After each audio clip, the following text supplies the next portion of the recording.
Look, let's bring in Michelle Guida now for more perspective. She is the CEO of the Krach Institute for Tech Diplomacy over at Purdue.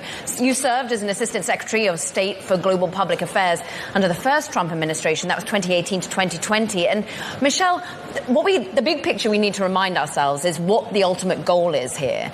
Yes, they might have to push back deadlines, but the aim is to have fairer trade. Are we actually getting to that point?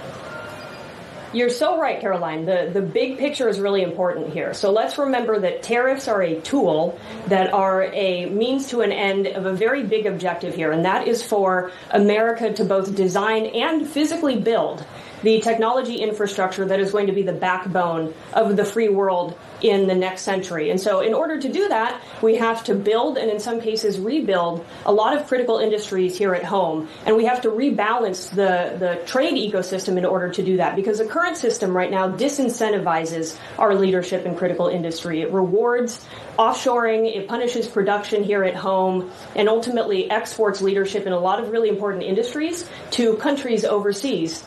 And that can't be the case if we're going to lead in the new technology era. And I'll give you a really good example. For the AI revolution to happen, we have to build a lot of data centers. And in the pipeline at the end of 2024, we had 52 million square feet of data centers that we have to build in the United States.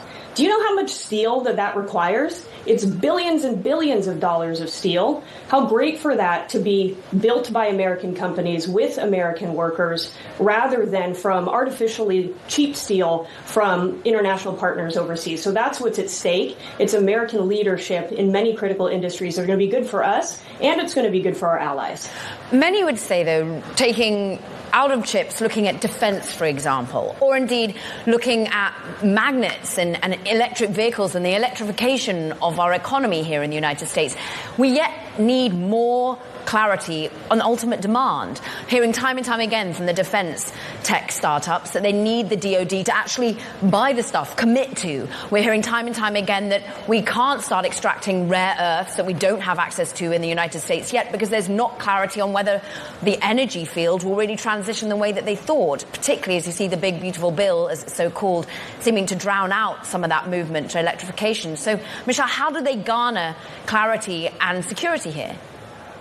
Well, when it comes to clarity and it comes to certainty, I don't think there was anything more certain than the fact that tariffs were coming when Donald Trump was reelected president. It was a core pillar of his first administration when I served as assistant secretary. Fair and reciprocal trade was a core message that we were communicating to every international partner in 185 missions across the world.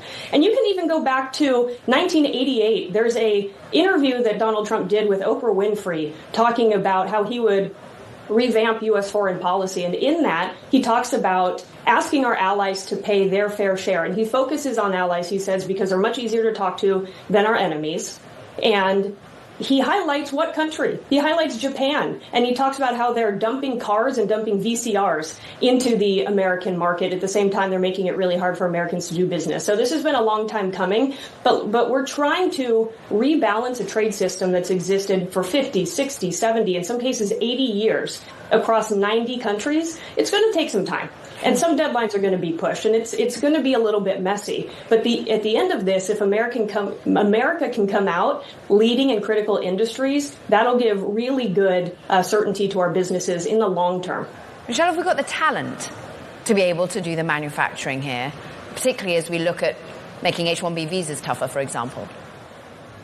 I'd say yes, and we would benefit from all the brilliant talent from across the world. The Krach Institute is based at Purdue University. It is the largest engineering school in the country, graduates more engineers than any other top university in the country. It's engineering excellence at scale. That type of talent is ready for national security jobs in commercial industries and in defense industries that are going to matter to our leadership in the 21st century. And the same is true in many other places across the country. So we have the talent. What we need to do is incentivize the economic landscape and the trade landscape in order to let them flourish.